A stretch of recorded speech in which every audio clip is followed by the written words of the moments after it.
Bien, mes chers collègues, je vous demanderai de prendre place, qu'on puisse commencer à faire un tour d'appel. Monsieur Alloy est présent. Monsieur André a donné pouvoir à Monsieur Jean-Guy Majourel. Monsieur Haroui, il est là? Il arrive, il est là-bas, il termine la clope. Monsieur Baïza. Oui, il est là. Il est là. Je l'ai vu. Allez, que je vais te chercher là. Madame Bricot. Madame Calieva, Véronique. Monsieur Canovas. Monsieur Caravas. Monsieur Chaplin. Monsieur Comène est présent. Madame Corporon a donné pouvoir à Madame Corinne Azaïs. Madame Coste-Joliette. Elle est dans les embouteillages. Madame Zvig a donné pouvoir à Monsieur Loïc Linares. Monsieur Denaja. Oui. Je ne l'ai pas vu arriver encore. Monsieur Durand-Christophe est là. Monsieur Escarguel-François, je l'ai vu. Madame Fabre de Roussac a trouvé sa place. Monsieur Fernandez-Angèle. Oui, ah oui. Monsieur Ferrara-Romain, je l'ai aperçu. Madame Ferrier m'a donné pouvoir. Madame Feuillassier a donné pouvoir à Monsieur Canovas. Monsieur Fricou a donné pouvoir à Monsieur Steclin. Madame Garcia Josepha, elle est là. Monsieur Garcia Michel, je l'ai vu. Madame Jiménez Silva, je l'ai vu aussi. Madame Gisardin Jocelyne, elle doit être dans les embouteillages. Madame Glone Nathalie est là. Madame Gouverneur, je l'ai vu. Monsieur Graine Marcel est présent. Ah ouais. Madame Gisardin arrive. Madame Azaïs aussi.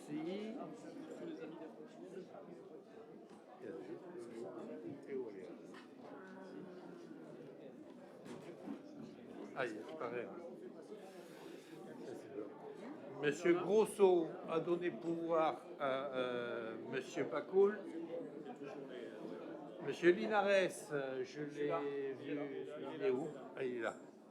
Je l'ai vu arriver. Madame Magnello, je l'ai vu et entendu. Monsieur Majourel, il est là. Monsieur Mers est en face. Monsieur Michel est aussi. Monsieur Pacoul est présent, me semble-t-il. Je l'ai vu. Il est là, oui. Madame Pat a donné pouvoir à Monsieur Prato. Monsieur Prato est présent. Monsieur Raja est présent. Madame Renaud Myriam est là. Monsieur José Henrib est présent. Monsieur Vincent Sabatier, oui. Madame Sanchez est présente. Monsieur Savy a donné pouvoir à Monsieur Haroui. Madame Seguin a donné pouvoir à Madame Calueba. Monsieur Steclin est bien là. Monsieur Van der Merch a donné pouvoir à Florence Sanchez. Madame Vera a donné pouvoir à Myriam Reynaud. Monsieur Vidal Alain est présent. Il nous faut donc, on a le quorum, puisque sur 50 membres, il faut être 17, étant donné les conditions, le quorum lié à l'état sanitaire encore. Donc on peut valablement délibérer après avoir désigné la secrétaire de séance qui ce soir sera Madame Muriel Bricot, choisit les locaux de l'étape. Ensuite, on peut donc aborder l'ordre du jour. Est-ce qu'il y a des questions sur les décisions que j'étais amené à prendre par délégation et qui vous ont été communiquées? On a eu un conseil il n'y a pas tellement longtemps, donc il n'y en a pas beaucoup. S'il n'y a pas de questions, on peut attaquer l'ordre du jour.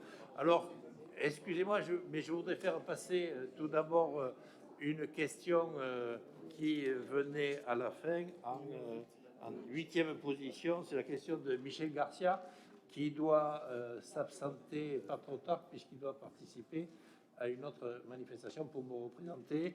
Donc Michel, je vais te passer la parole tout de suite et on va attaquer la question sur les tarifs des manifestations agri-touristiques 2022. Merci, Président. Donc oui, je m'excuse, je vais être obligé de partir assez rapidement puisque je suis attendu sur Villeneuve-les-Maguelones pour une remise de prix pour des agriculteurs en lien avec Midi Libre Events. Le projet est le tarif des manifestations agri-touristiques 2022. Cette agropole Méditerranée organise des manifestations en lien avec le terroir local dans le but de valoriser l'identité de son territoire et de développer le mode de consommation en circuit court. Aussi, cette agropole Méditerranée s'engage sur la protection de l'environnement sur ces manifestations par l'interdiction d'utilisation d'emballages plastiques. Elle accompagne les exposants dans cette démarche en leur proposant à la vente des emballages recyclables. Enfin, cette agropole Méditerranée fixe un tarif d'emplacement pour les exposants participants selon son statut.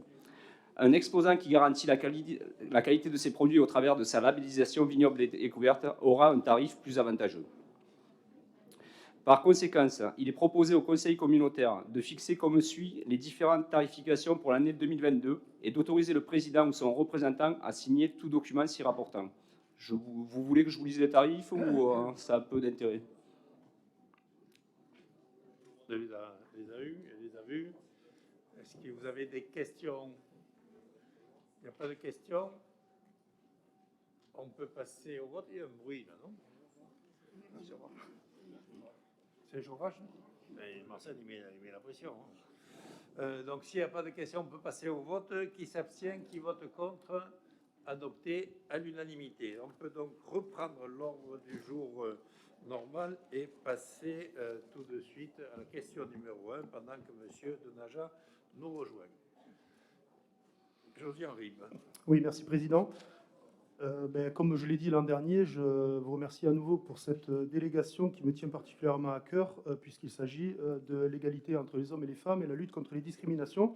Je vous présente donc le rapport annuel de situation comparée des ressources humaines de cette agropole Méditerranée en matière d'égalité professionnelle entre les femmes et les hommes.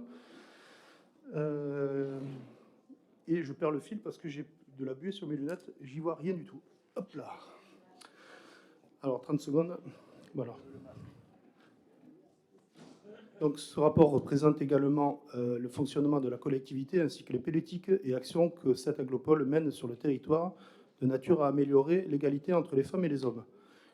Donc, je rappelle à toutes fins utiles que, bien que résultant d'une obligation légale, ce présent rapport ne nécessite ni débat ni vote, mais une délibération permettant d'attester qu'il y a eu une bonne présentation de ce rapport.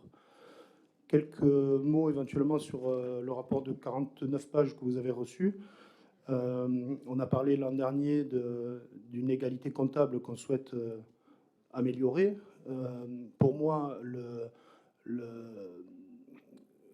bilan contient des chiffres qui en soi ne sont pas forcément la priorité, mais plutôt une trajectoire qui me semble plus intéressante. Et on voit que cette trajectoire va vers une réelle égalité, donc c'est ce qui est le plus important. Donc on le voit sur le côté RH pur, au niveau des agents, puisqu'on diminue très nettement les écarts de salaire entre les hommes et les femmes. On passe de 180 € à 120, donc c'est quand même très significatif sur une année. Au niveau des nominations, des embauches, etc., c'est plus favorable aussi. Il y a une féminisation et une meilleure représentation dans la catégorie A des femmes, puisqu'on arrive désormais à 52%, donc dans la catégorie A. Et au niveau des actions en fait, en direction des populations et des communes, on a toujours la même motivation, les mêmes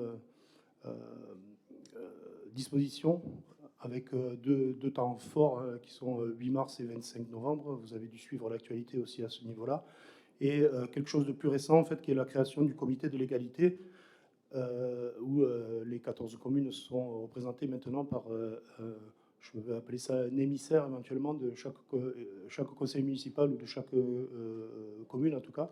Et il y a 11 femmes et 6 hommes qui seront convoqués. On a également fait des actions de formation auprès des élus et des polices municipales. Voilà à peu près ce que je voulais vous dire sur ce rapport. Merci. Merci. Est-ce qu'il y a des remarques, Madame Kalieba? Oui, je sais que ce rapport n'amène pas normalement de débat, mais je trouve que c'est quand même un sujet important sur lequel on peut s'arrêter un petit moment. Je voudrais d'abord souligner que l'effort d'une collectivité, même si elle est importante, c'est jamais suffisant seul, puisque la formation et la transformation de nos représentations sont toujours nécessaires. Ce qu'on constate, que comme partout dans notre collectivité, les femmes sont en nombre plus important au niveau administratif et culture, et beaucoup moins dans les catégories techniques. Ça aussi, c'est un problème peut-être de formation et de représentation. Il y a 88% de femmes qui demandent des temps partiels, et c'est très lié à la culture familiale où la place des femmes paraît plus importante que celle des hommes. Mais petit à petit, espérons que ce soit en train de changer. L'année passée, j'ai repris les interventions. Monsieur le Président, vous m'aviez assuré que les postes de direction respecteraient la parité. Bon, il y a du mieux, puisqu'on était à 0% de postes de direction pour les femmes l'année dernière, et on est à 25%. Donc, nous espérons qu'on soit dans une dynamique d'augmentation. Et il n'y a que 17% de femmes au niveau des emplois fonctionnels. Donc, c'est un progrès net, surtout sur les postes de chef de service, mais on n'y est pas encore. L'écart moyen de rémunération, il reste à 125,69 €, mais en catégorie A, il est beaucoup plus important puisqu'il est de 514 € mensuels. Et on constate que la différence est plus importante que le niveau national, qui est de 451 € de différence sur cette catégorie. Donc le constat, c'est quand même, sur les 3 catégories, il y a toujours une différence de salaire défavorable aux femmes. Il y a quelque chose d'étonnant dans le rapport aussi, c'est le CHSCT. Dans les représentations, il y a 70% d'hommes qui représentent la collectivité et 60% d'hommes qui représentent les personnels. Donc j'imagine qu'il n'y a pas une obligation de parité, mais que pour avoir un regard un peu plus large sur les conditions de travail, une parité serait bienvenue. Voilà quelques remarques sur ces chiffres. Sur les politiques menées sur le territoire, c'est un catalogue d'actions, de bonnes intentions. Moi, je souligne la création des comités de l'égalité. Les objectifs sont toujours les mêmes à poursuivre, hein, l'éducation, pour lutter contre les préjugés et déconstruire les clichés, la formation, ciblée toujours vers les femmes et de plus en plus ouverte, l'information des droits de chacun et de chacune, de la prévention partout et pour tous, et la défense de la laïcité et de la mixité, qui restent les meilleurs moyens de lutter contre les discriminations. Merci, Josiane. Oui, je peux apporter quelques éclairages supplémentaires. Donc, effectivement, vous l'avez remarqué, Mme Kalieba, les chiffres s'améliorent, même s'ils ne sont pas parfaits. Évidemment, ça dénote quand même une vraie volonté de ne pas discriminer et de ne pas faire des choix d'embauche en fonction du sexe du candidat ou des promotions en fonction de ce critère-là. Ensuite, à partir de du moment où on a tous décidé collectivement que l'égalité était une priorité, à compétences identiques, si ce critère tombe, en fait, de fait, petit à petit, nous allons forcément nous améliorer. Et après, ben, évidemment, il faut aussi qu'il y ait des candidats. Sur les postes techniques, forcément, c'est évident qu'il y aura toujours un décalage, en tout cas pendant un certain temps. Donc voilà, les critères, vous l'avez dit, 500 €, c'est encore beaucoup d'écart, mais on était à plus de 600 € l'an dernier, 615 exactement. Donc c'est quand même mieux. Vous avez parlé du CHSCT, ça me permet de rebondir sur le fait que le CT, lui, s'était prononcé sur une disposition que j'avais trouvée. Alors, je siège au CT pour la collectivité. On a des dispositions en termes de maternité, pas de maternité d'ailleurs, c'est le congé parental, je pense, qui a été revu. Monsieur Lenoir, c'est le congé parental ou c'est le... Je n'ai pas préparé cette réponse, mais je crois qu'on a eu une disposition de congé de maternité qui est échelonnée en fonction du choix de la jeune maman et qui a fait l'objet d'un vote unanime de la part des représentants du personnel. Sur la parité auprès des représentants du personnel, on peut faire toutes les lois qu'on veut. Je vais vous donner un exemple. En fait, vous savez que sur nos listes électorales, elles ne sont pas très vieilles. Nous les avions déposées en 2020, chacun. Nous avions une obligation d'alternance de sexe. Et malgré ça, au conseil municipal de Montbazin, par exemple, j'ai eu une dame qui a démissionné, qui a été remplacée par un homme, parce que c'est celui qui arrivait derrière. Et donc, actuellement, je n'ai pas un conseil municipal paritaire. Je le déplore, mais c'est comme ça. J'ai 2 femmes en moins que, voilà, il y a eu des remplacements déjà. Et de fait, voilà, on a toujours 3, sur 6 adjoints, j'ai toujours 3 femmes et 3 hommes, mais dans le conseil, ce n'est pas égalitaire. Quelle était votre dernière question? Je ne me rappelle plus. Je ne sais plus ce que vous aviez dit après le CHSCT. Excusez-moi, madame Coleva, je ne sais plus ce que vous avez dit. Ça vous va? Merci beaucoup. Bien, merci de ces précisions. Bon, effectivement, actuellement, à aujourd'hui, il y a 2 femmes sur 7 emplois fonctionnels. Donc ça fait 30% quand même, ce qui est quand même pas mal. Et un autre signe quand même de sérieux de cette parité, c'est que l'État est là pour pénaliser les collectivités qui ne respectent pas suffisamment la parité, avec une amende de 90 000 euros par femme manquante. Et actuellement, à ce jour, on n'a pas eu d'amende, donc ça prouve qu'on n'est pas si mal que ça, quoi. Donc, si vous le voulez bien, on va pouvoir passer au vote. Et alors, bien sûr, comme le rappelait tout à l'heure Josiane, il y a dans chaque commune des référents égalité qui ont été désignés. Alors, je ne sais pas si vous voulez, il faut que je les donne. Madame Berthe Leila Gijarbe, Madame Goyam Brook à Mirevan, Madame Grand-Cyr à Villeverac, Madame Kerbiguet Elodie à Bouzigues, Madame Martin Pauline à Loupian, Monsieur Moureau Georges Frontignan, Madame Péréa à Poussan, Monsieur Poussier à Marseillan, Madame Ribes à Montbazin, Monsieur Ruiz à Ballaruc-le-Vieux, Monsieur Vergos à Vigue-la-Gardiole, Madame Reynaud Myriam à Sète, Madame Arnoux à Ballaruc-les-Bains, Madame Aknin à Metz. Je ne sais pas s'il y a la parité là, hein. Les femmes sont nettement majoritaires. Hein? Et je crois qu'il y a le 3 mars une première réunion de travail qui sera réunie à cette acropole Méditerranée. Voilà, donc d'année en année, on s'améliore, mais encore du chemin à faire. En tout cas, la volonté est liée. Il nous faut prendre acte, c'est tout. Donc, s'il n'y a pas de questions complémentaires, on prend acte et on passe à la question suivante. C'est toujours... là, c'est Loïc Linares.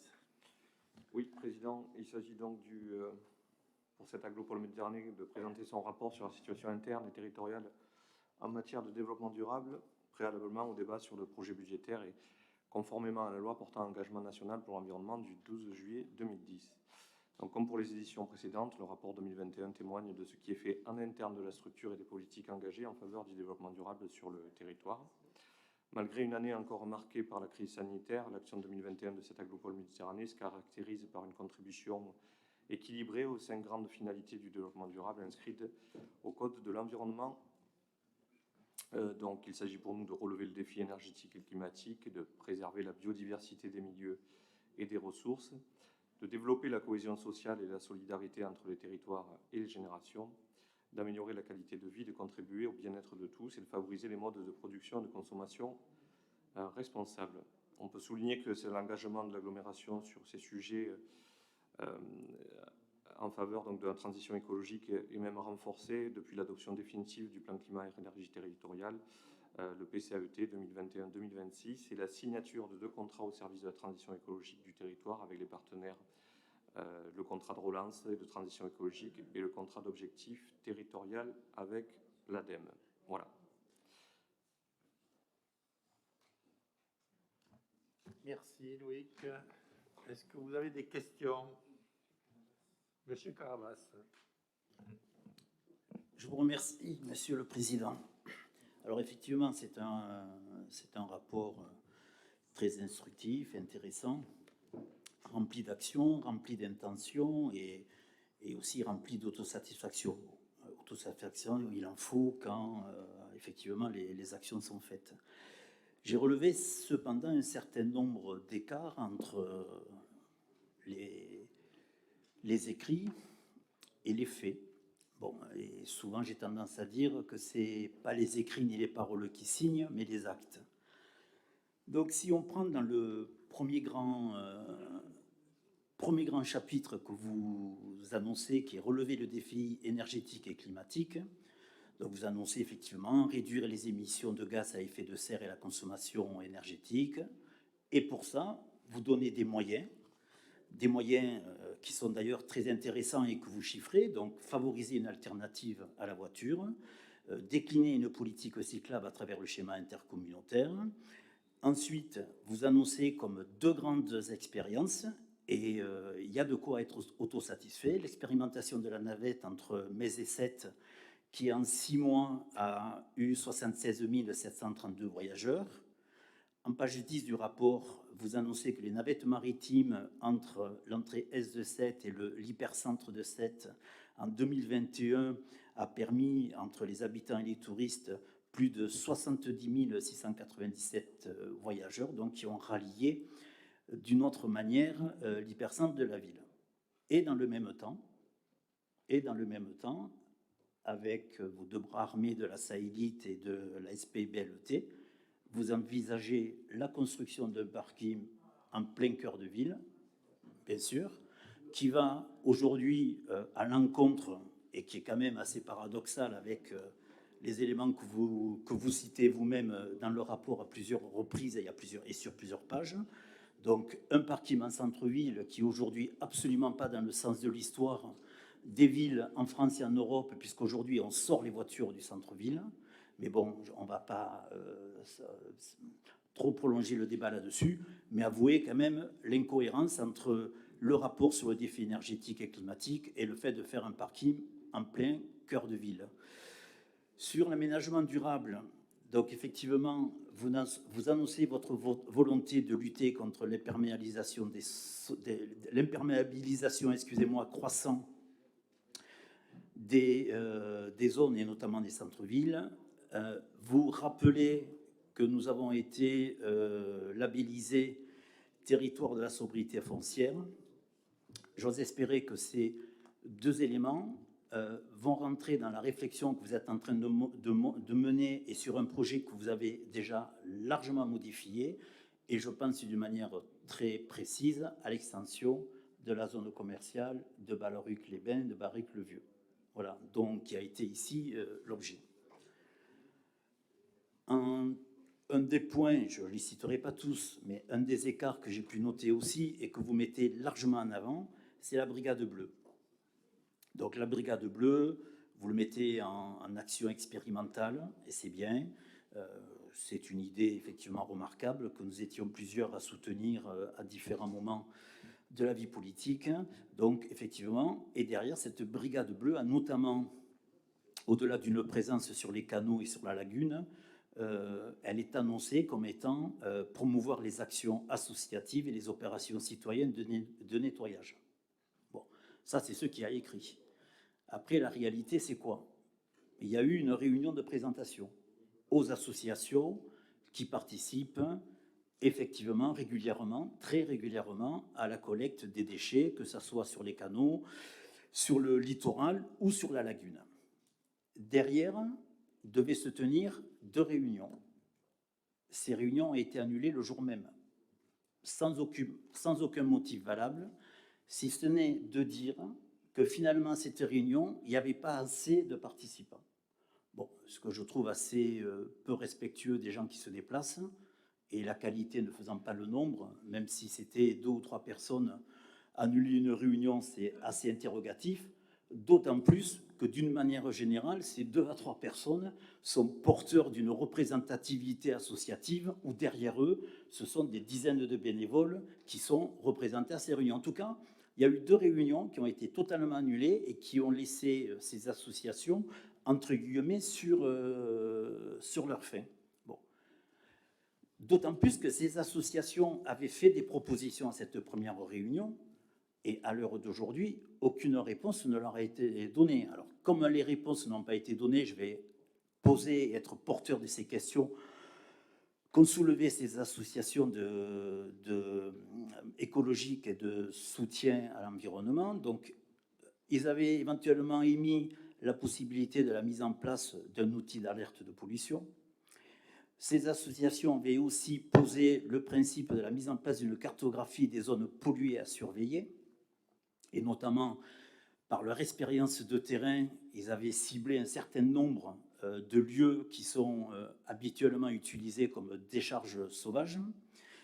Et ensuite, ils étaient arrivés aussi avec un matriciel de propositions sur un outil de gestion et de sensibilisation des déchets spécifiques que nous retrouvons régulièrement dans la lagune et sur le littoral, sont des déchets spécifiques à la pratique de la pêche populaire, ainsi qu'une forte action sur les mégots. Donc, à l'heure d'aujourd'hui, ces associations restent à jeun d'avoir une réponse ou des réponses, ou enfin, en tout cas, ils ont une non-réponse posée à cette réunion. La deuxième interrogation sur cette brigade rouge.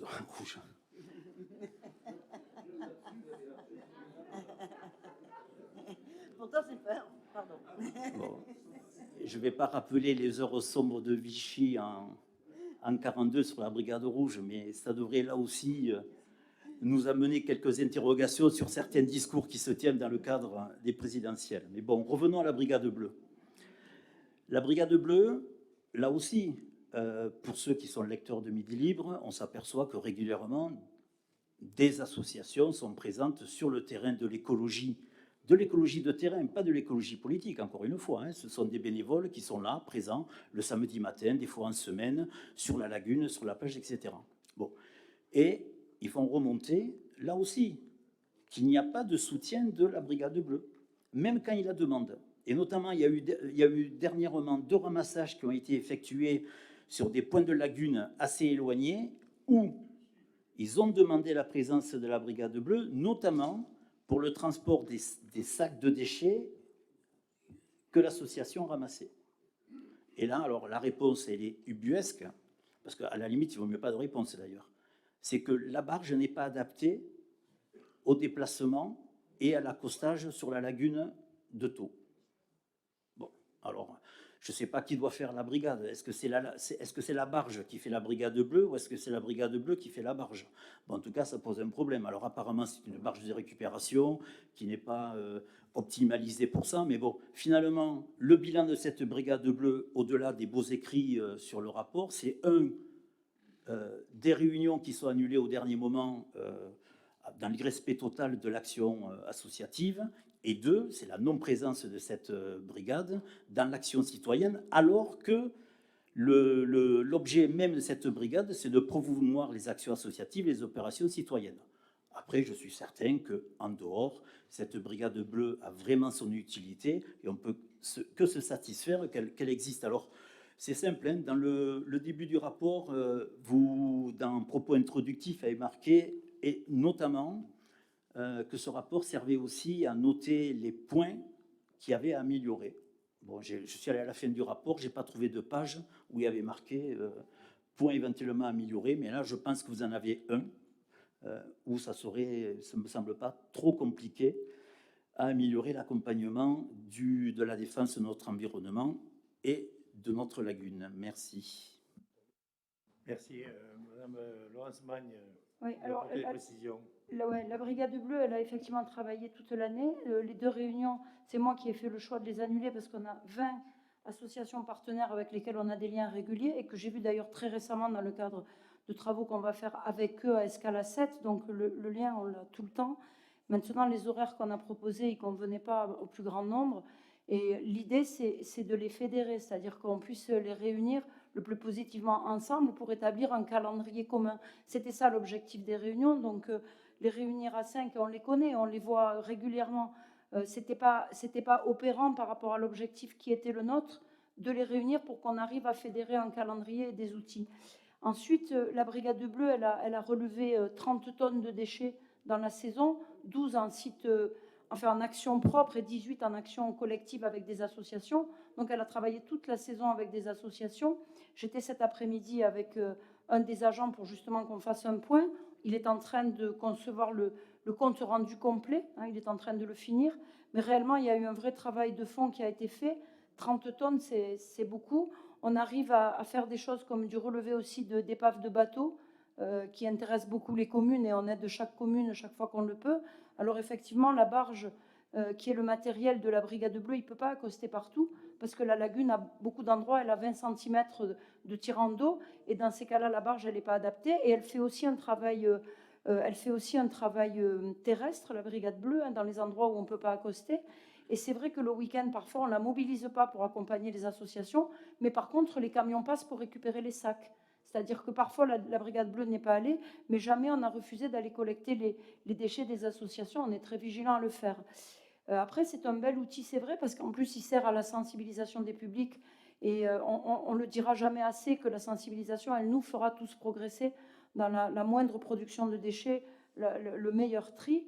Voilà, donc l'outil, il est en place. Les associations, elles sont tout sauf négligées. Et là, on lance une opération pendant Escala 7 avec eux pour leur donner des moyens de tenir leur stand. Enfin, on est vraiment en contact. Mais c'est vrai que c'était ma décision que de ne pas tenir la réunion quand elle avait pour objet de faire un calendrier, que je voulais justement pas qu'on le fasse si tout le monde n'était pas présent. Il ne vous a pas échappé que c'était le Covid et que peut-être beaucoup d'entre nous ne pouvaient pas se déplacer sur une réunion physique ou ne le souhaitaient pas. Donc je préfère qu'on prenne un peu plus de temps, mais que tout le monde soit autour de la table pour qu'on entende tout le monde et qu'on essaye d'arriver à ce travail de fédération dont la Brigade Bleue pourra être un levier fort. Et merci à Romain Ferrara pour tout le travail qu'il a fait pour qu'on en arrive là. Voilà. Merci. J'espère avoir Je crois répondu. que Romain Ferrara avait le doigt aussi.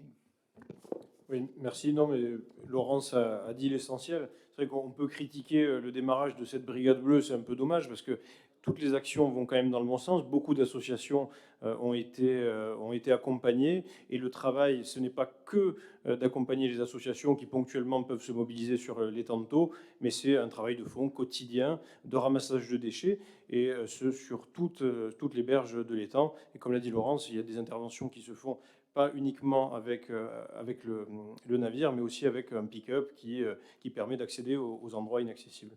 Voilà, donc ça va dans le bon sens. Un bilan va être fait. J'ai vu aussi Samir et Marc, les deux agents qui sont mobilisés sur cette brigade il y a 2 jours. Ils sont en train de produire un rapport avec toutes les interventions, le tonnage, etc. Donc je pense qu'on pourra même vous le présenter dans les semaines, les mois qui viennent. Voilà. Monsieur Denaja. Oui, juste sur ce sujet, effectivement, toutes les initiatives vont dans le bon sens. Elles font d'ailleurs écho à la grande opération Faisons des merveilles portée par la région Occitanie, qui vient d'être étendue d'ailleurs à tout le territoire régional. Je me permets juste peut-être une suggestion sur cette Brigade Bleue, effectivement, dont moi-même j'avais porté l'idée pendant la campagne des municipales, donc je me réjouis quand une idée est partagée. C'est peut-être que les 2 véhicules que vous avez évoqués soient des véhicules électriques. Je pense d'abord au bateau. Je trouve que ce serait cohérent peut-être d'imaginer, je vous vois faire un signe, mais vous ferez un courrier de demande de subvention, vous saurez aider. En plus, je pense effectivement que ça fait partie des demandes effectivement qui pourraient tout à fait être soutenues par d'autres collectivités. En plus, il y a sur le territoire des entreprises installées à 7 qui, justement, travaillent à la création de bateaux électriques qui pourraient tout à fait être adaptés. Donc, je me permets 2 choses, voilà, de suggérer peut-être de s'orienter vers un bateau électrique, et y compris, vous évoquiez un pick-up. Bon, là aussi, vu que certes le territoire est étendu, mais on pourrait peut-être aussi imaginer, voilà, une cohérence, voilà, parce que on ne peut pas lutter contre la pollution plastique sans dans le même temps lutter contre le réchauffement climatique. Donc peut-être que ce seraient des pistes à explorer. C'est effectivement des pistes passionnantes, mais pour le démarrage, on s'est mis en mode récup et on était très fiers de ne mettre en œuvre que des moyens qui étaient déjà utilisés par ailleurs et qu'on a récupéré pour lancer cette Brigade Bleue. Mais il ne m'a pas échappé effectivement que dans les dispositifs régionaux, j'en parlais à Mme Hérisson tout à l'heure, on pourrait demander une aide et ça pourrait peut-être nous permettre de déployer plus de moyens. Et je ne sais pas si j'ai dit le chiffre, mais c'est 18 opérations qu'on a fait avec les associations dans la saison là. Donc c'est déjà un chiffre conséquent. Et pour dire un dernier mot justement sur le travail entre l'agglo et la région, sachez qu'on a pris contact bien sûr avec l'EPR qui a mis en place lui aussi 2 dispositifs tests pour dépolluer le port, et on réfléchit en ce moment à la façon de travailler avec le port pour être complémentaires sur ces sujets-là. Voilà. Très bien, monsieur Vincent Sabatier. Excusez-moi de vous couper sur cet élan, sur le magnifique principe de Brigade Bleue, mais je vais revenir sur la première partie de l'intervention qui consiste à opposer systématiquement une forte volonté de voir se développer les moyens doux de déplacement avec la création des parkings. Je le répète encore une fois, la création des parkings vise à compenser une perte minime du stationnement de surface en vue de développer les moyens doux de circulation. De grandes villes autour de nous font le choix de verdir leur cœur de ville, mais tout en goudronnant et bétonnant leurs pourtours et les champs alentours et les vignes alentours pour dégager le cœur de ville, ce que ne peut pas faire au 7. On pourrait opposer l'idée d'aller se garer beaucoup plus loin. On a entendu l'idée d'aller se garer sur le terrain de l'ancien Lidl. On peut poser la question au maire de Frontignan, puisque c'est sur sa commune. Je ne sais pas s'il veut accueillir tous les véhicules qui veulent rentrer dans le 7, qui consisterait à stationner à Frontignan, à rentrer en bus dans le 7, ce qui ressemblerait un petit peu au Mont-Saint-Michel en réalité. Et on devrait se poser la question à ce moment-là de la gentrification de la ville. La création des parkings consiste à supprimer 1500 places en surface. Je le répète, j'étais encore cet après-midi dans notre bureau d'études mutualisé pour étudier cet axe nord-sud du pont Sadi-Carnot au Mall Saint-Louis qui va permettre de traverser la ville en bord à quai, en supprimant le stationnement des 2 côtés du canal, entre autres. Ces investissements et ces aménagements se font d'ailleurs avec des partenaires, dont le PR et la région que j'ai rencontré il y a quelques jours, puisque certaines de ces pistes passeront sur des quais qui sont leur propriété d'ailleurs. Et sur le dernier parking, comme la consigne, nous sommes pleinement partenaires. Donc l'idée d'ailleurs, on est d'accord sur la Brigade Bleue, puisque c'était un élément de langage de votre campagne. Le parking aussi, donc vous savez très bien que ces parkings ne sont pas faits pour attirer plus de véhicules dans la ville. La preuve, c'est que vous plaignez également que ces parkings soient vides. Donc c'est bien la preuve que les gens ne sont pas venus du jour au lendemain stationner en centre-ville. Notre principe est de libérer la surface et de garder un minimum de stationnement pour pouvoir à la fois circuler en bus et circuler en vélo. Merci. Merci. Monsieur Aroui. Oui, ça rentrait dans un débat c'est toi. Hein. Juste vous rappeler que Brocéliande, ces terrains n'appartiennent plus à la ville, mais d'ores et déjà à la région, dans le cadre du port, je rappelle, 7 Frontignan, et dans le cadre de l'extension et de la redynamisation du port. Donc ces terrains sont désormais à la région Occitanie.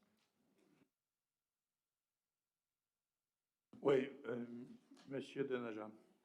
Oui, juste un mot, puisque monsieur Sabatier rebondissait sur le sujet des parkings. Je crois qu'on peut l'aborder vraiment comme un sujet proprement communautaire, du moment que les investissements ne sont pas réalisés par la ville de Sète, ni par un de ses établissements publics propres, mais par une société publique qui intéresse les finances de toute la communauté d'agglomération. Et je trouve qu'on pourrait aborder ce sujet, d'ailleurs, indépendamment de positions de principe sur faut-il se garer en cœur de ville ou à l'extérieur. Bon, moi, je pense comme M. Carabas ou Mme Calueba qu'effectivement, il vaut mieux privilégier le stationnement à l'extérieur et prévoir des navettes électriques, etc., qui ramènent dans les centres-villes. Bon, ça, c'est un débat qui pourrait être, pour le coup, c'est toi, je n'en sais rien. Mais je trouve qu'on pourrait, au moment d'ailleurs où on va évoquer les orientations budgétaires, s'interroger sur le phasage d'un certain nombre de travaux qui, pour certains, sont de grande ampleur. Et vous avez mis une grande photo dans le document qui nous a été distribué, fort bien réalisé, qui montre la partie nord du pôle d'échange multimodal de la gare de Sète, sur lequel on va réaliser plusieurs centaines de places, je ne sais plus exactement le nombre.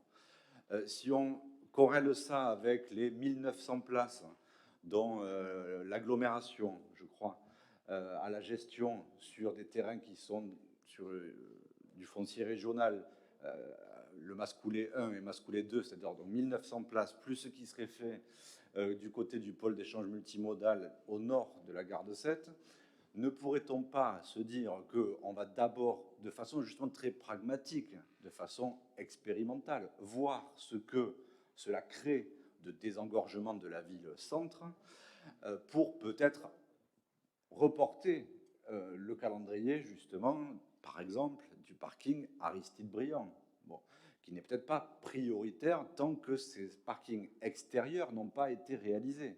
Parce qu'on parle quand même de 7, 8, 9, 10 millions d'euros lorsque, en plus, il faudra faire la place dessus. Vous avez évoqué, peut-être, Monsieur Sabatier, la promenade JB Marty. C'est peut-être plus urgent comme travaux que, une fois encore, la place Aristide-Briand. Et donc ça, je veux le dire très tranquillement ici, ce n'est pas des grands débats passionnés, gauche, droite, Comein, Denaja, Calueba, je ne sais quoi. Et ce n'est pas un débat c'est-toi.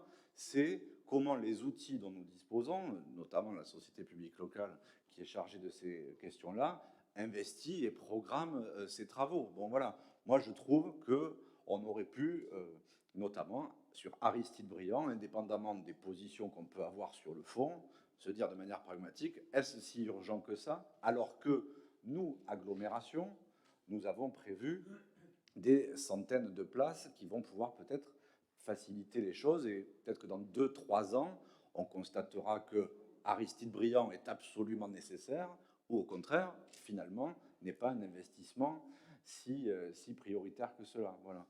Donc je crois que c'est pas, voilà, je le dis à mon ami Michel Arouille, c'est vraiment, non mais j'ai compris ta remarque, mais chacun a bien pris la mesure ici qu'il n'était pas au conseil municipal de Sète, mais au conseil de l'agglomération, et que c'est des sujets qui intéressent l'agglomération.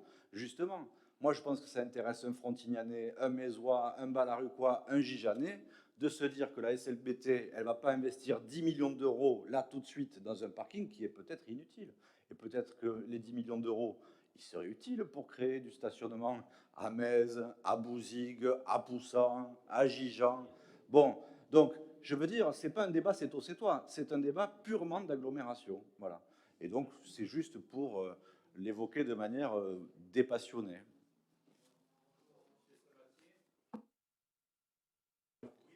Vous avez grandement raison, en particulier sur le projet de RD2, et peut-être que Norbert Chaplin ou quelqu'un d'autre nous fera un point d'étape sur le projet RD2 et le PEM Nord, qui aujourd'hui est un projet sur lequel tous les partenaires ne sont pas au rendez-vous.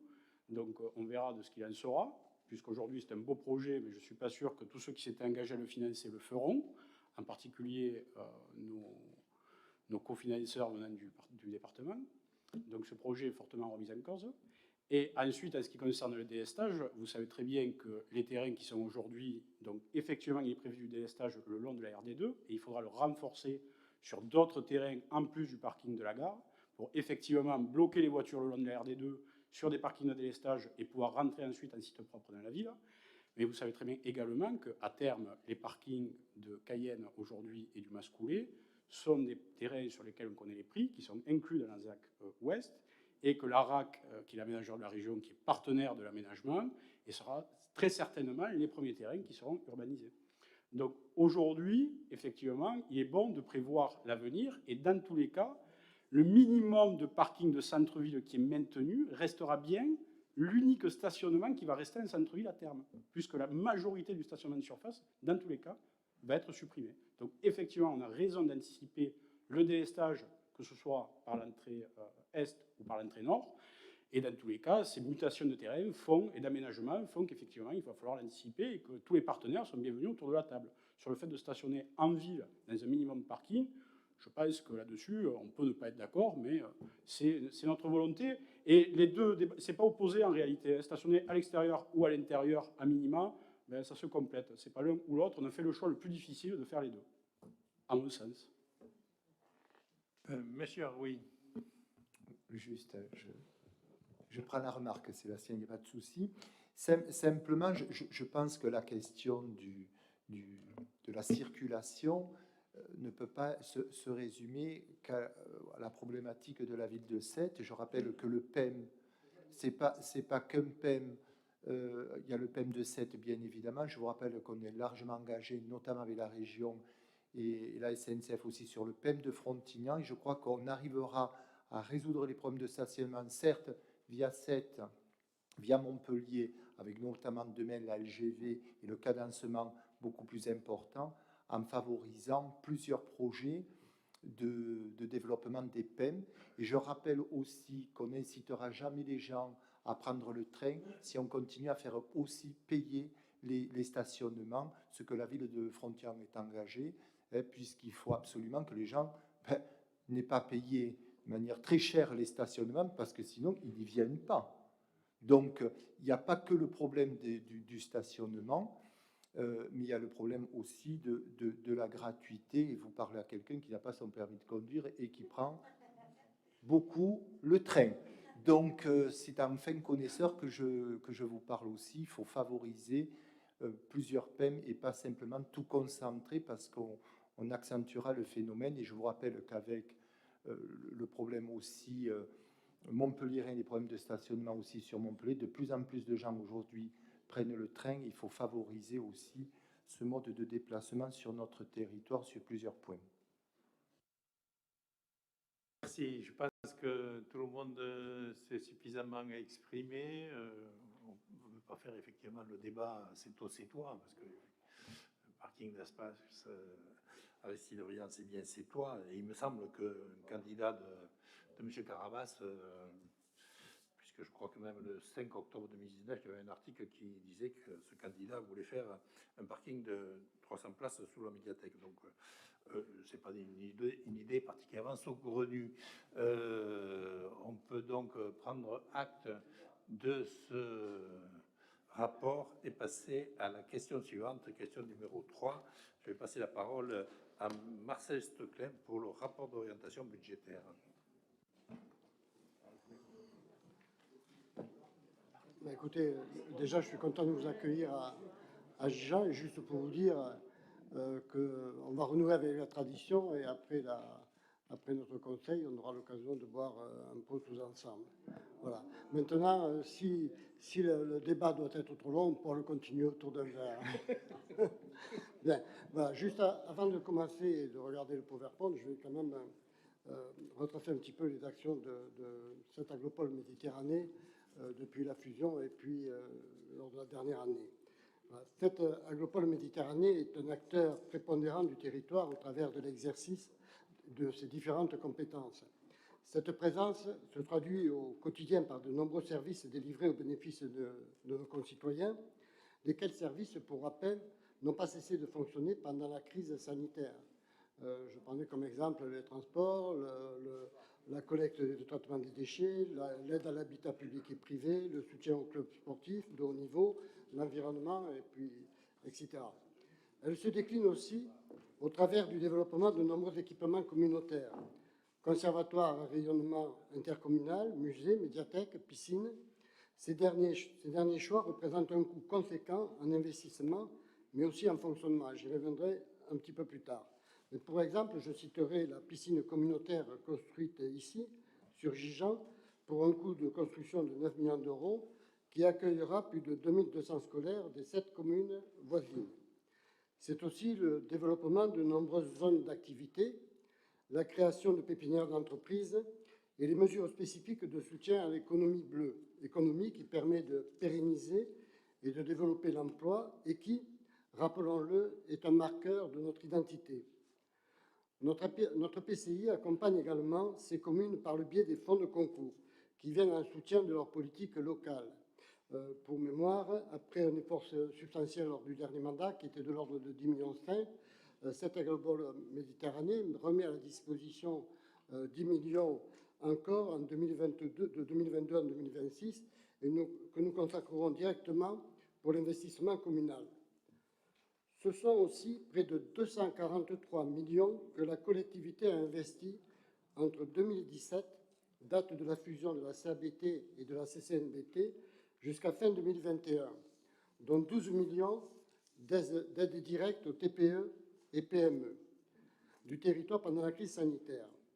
En 2022, l'AGLO, au travers de la poursuite de cette dynamique, propose d'investir 53 millions supplémentaires sur notre territoire, tout budget confondu.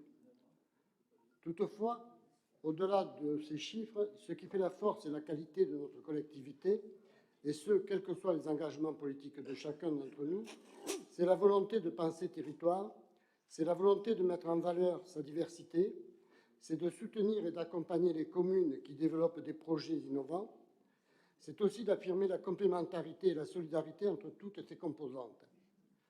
Toutes les communes, des bords de la mer et de l'étang, celles du nord plus agricole, Gijan qui possédera d'ici la fin du mandat avec l'extension de l'Ambosque une zone d'activité à rayonnement intercommunal.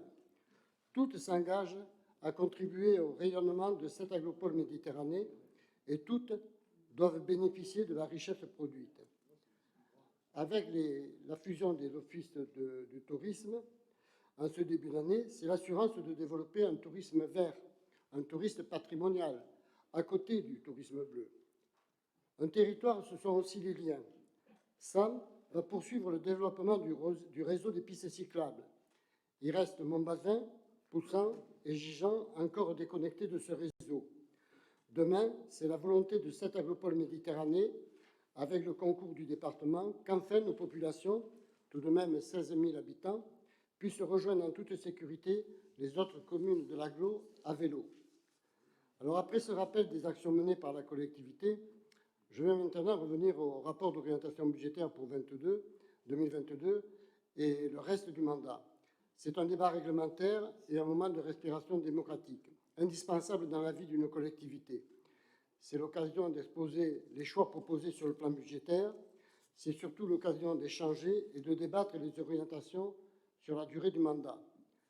Les orientations budgétaires sont établies à partir des données croisées des différents organismes et des propositions gouvernementales, à savoir une croissance nationale comprise entre 3,9 et 4,1% et un taux d'inflation autour de 1,5%.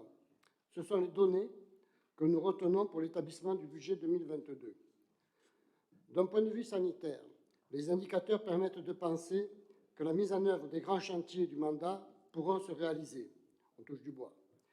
Il est important de souligner que le débat qui va suivre et le budget qui en découlera a fait l'objet préalablement d'un long travail préparatoire entre les maires et vice-présidents. Le dernier séminaire de décembre 2021 a permis d'établir un consensus sur un scénario qui s'inscrit dans une logique de soutien à l'investissement local, qui assure un volume d'investissement soutenable de 30 millions en moyenne annuelle sur le budget principal et un volume annuel, tout budget confondu, de 45 millions d'euros. Une telle perspective nécessitera un recours limité à l'emprunt, une maîtrise des coûts et la mobilisation de tous les leviers disponibles afin de poursuivre une politique dynamique tout en préservant la capacité de la collectivité d'investir dans le futur. Le projet de budget 2022 et la prospective sont les résultats d'un choix collectif en termes d'économie, en termes de fiscalité, en termes de volume d'investissement, avec un seul objectif, ne pas compromettre l'avenir. Maintenant, je vais vous présenter et essayer de faire des présentations rapides du PowerPoint qui va suivre. Moi, je l'ai sur mon écran, mais si tu... Le budget principal, voilà. Donc, on va commencer par le budget principal. Et on va voir tout de suite la première diapositive. Bon, c'est un budget qui s'équilibre en recettes et en dépenses à 107 millions. Dans la diapositive, c'est toi qui passes les diapos? Voilà.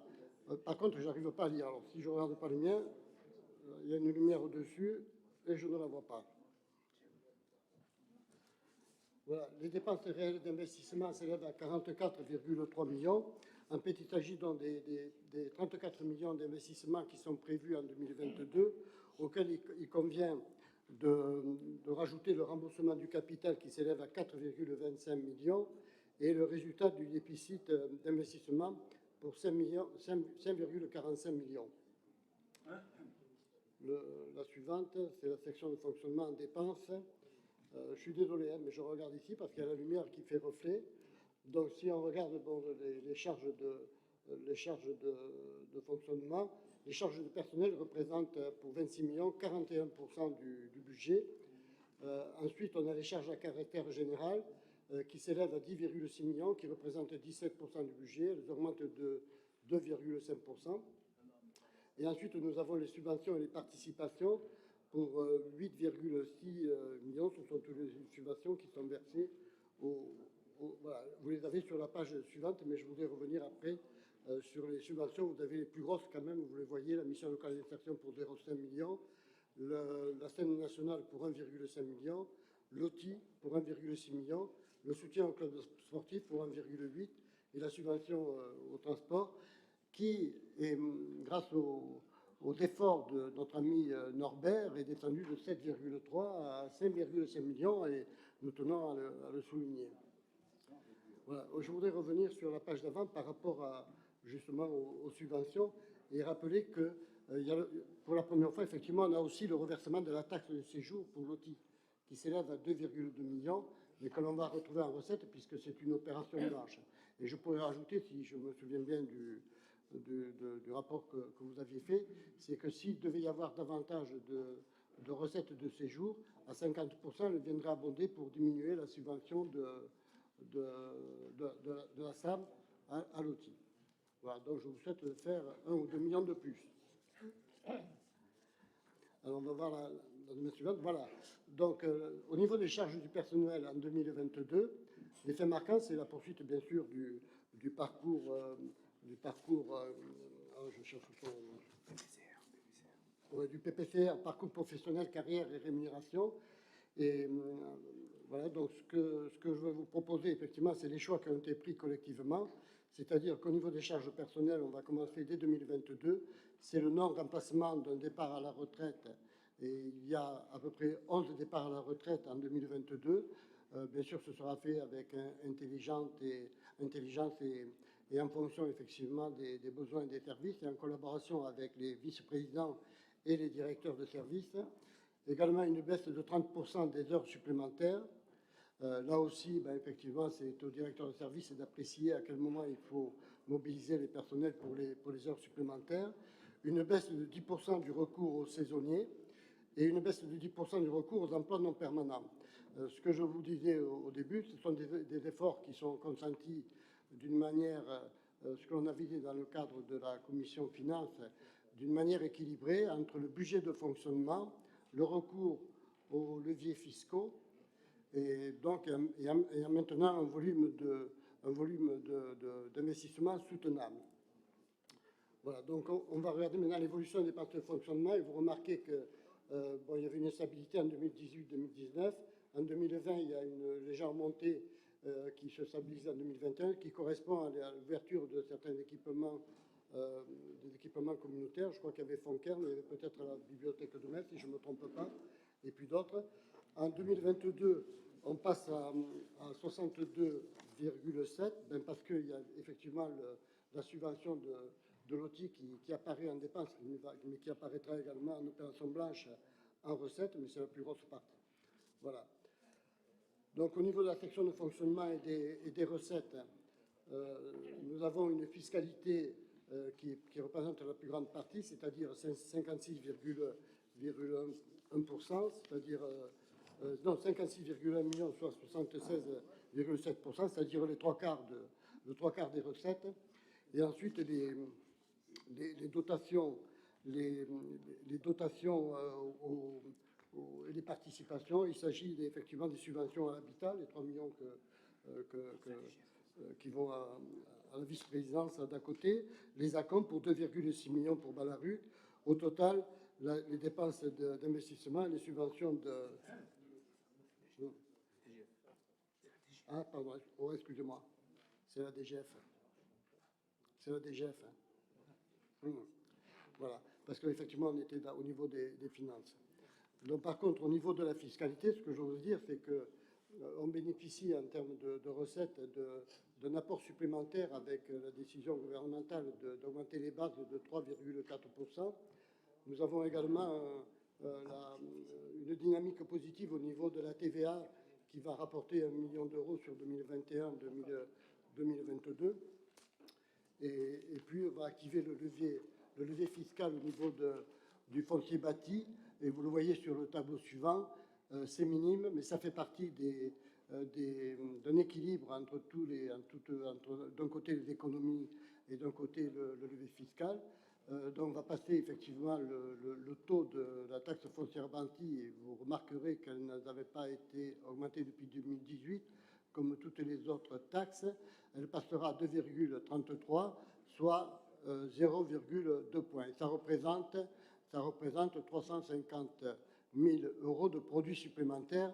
Juste pour information, on ne vous a pas mis le tableau, mais ça représente pour un appartement en moyenne sur tous les territoires, c'est à peu près 2 euros, et pour une maison, à peu près 5 euros par an. Voilà. Alors, l'évolution des recettes de fonctionnement, là aussi, quand je me souviens plus ici, donc elles ont varié effectivement d'une manière raisonnable jusqu'en 2021, et en 2000, pour les raisons que je viens d'expliquer, elles ont augmenté jusqu'à 74,2 millions. Au niveau de la section d'investissement et des dépenses, les dépenses d'équipement représentent 24,2 millions, et avec les subventions d'investissement, représentent ce que je vous disais tout à l'heure par rapport aux ATCOM et par rapport à l'habitat, représente 9,8 millions, et on arrive aux 34 millions d'investissements prévus dans le budget 2022. Et puis ensuite, vous avez le remboursement du capital de la dette qui s'élève à 4,2 millions. Alors, le financement de l'investissement. Vous le voyez, l'emprunt est quand même relativement, bon, c'est 38%, c'est quand même important, ça représente 13 millions, et c'est ce que nous souhaitons maîtriser par le biais d'autres ressources. L'épargne nette, qui fait 19%, s'élève à peu près à 6 millions. On ne peut pas dire que ce soit suffisant. Moi, je vous disais à un moment donné qu'il fallait une épargne nette, on le verra tout à l'heure, comme elle était il y a 3 ou 4 ans, qui approche le million d'euros. Ensuite, voilà, après, nous avons les subventions qui s'élèvent à 13%, le résultat de moins à 19%, et puis là, c'est TVA, 9%, c'est-à-dire la TVA sur les investissements de la collectivité. Alors, les principaux indicateurs financiers, on remarque, bon, en dehors du CA 2019, qui a eu une épargne nette assez forte, c'est-à-dire 10 millions, 8,2, on constate quand même une baisse à partir de 2019, 2020, 7 millions, 6,9 à 21, et il a fallu effectivement faire des efforts importants pour arriver à 6,4 millions d'épargne nette sur 2022. Et si on regarde la capacité de désendettement, vous le savez, en 2017, on était à 1, en 2018, on était à 1,9. Je vous ai parlé tout à l'heure des 243 millions d'investissements qui avaient été réalisés par cette agropole Méditerranée. Il a fallu avoir recours aux emprunts. Et effectivement, on voit, non, on revient en arrière, s'il te plaît. On s'aperçoit effectivement qu'elle s'élève à 6,1, 6,8. Et pour le budget 2022, ça reste tout à fait raisonnable. C'est un ratio de cette année. Et le stock de dette, vous voyez là comment ça a évolué aussi, c'est-à-dire depuis le CA 2018 qui était à 17,5, on s'aperçoit voilà, qu'il y avait à peu près 17 et 39, ça fait 22, non, 17 à 39, 22 millions, puis après c'est toujours au-dessus de 10 millions, et cette année on passe du 121 à Europe de 2022 à 75 millions, 100. Voilà. Alors la prospective financière. Ce qui est important, c'est de regarder la capacité d'endettement et son évolution. Si on regarde entre l'Europe 2022 et la dernière année du mandat 2026, on s'aperçoit que la trajectoire est équilibrée puisqu'on terminera le mandat à 7,5 années de ratio des endettements, ce qui ne va pas obérer l'avenir et le mandat suivant. On constate effectivement une baisse en 2023 de 5,5 millions, 5,5 années et 6,2 en 2024. Pourquoi? Parce que nous comptons effectivement, dès 2023, actionner le levier fiscal concernant l'ATH des résidences secondaires. Elles sont bloquées jusqu'en 2023, donc on ne peut pas l'actionner maintenant. Et il nous semble que ce sera la meilleure possibilité pour ne pas faire payer, ne pas trop taxer, ne pas trop impacter le budget des ménages. Et donc, si on regarde l'épargne nette, effectivement, on voit une évolution. Elle part de 6,4 en 2022. Elle va être élevée en 2023, ce qui permettra de limiter le recours à l'emprunt, puisque les investissements qui sont prévus s'élèvent à 30 millions en moyenne pour chaque année, donc sur la durée du mandat. Elle sera de 10,5 millions en 2024, en 2025 aussi, et en 2026, 9 millions. Ce qui veut dire que le recours à l'emprunt sera beaucoup plus limité.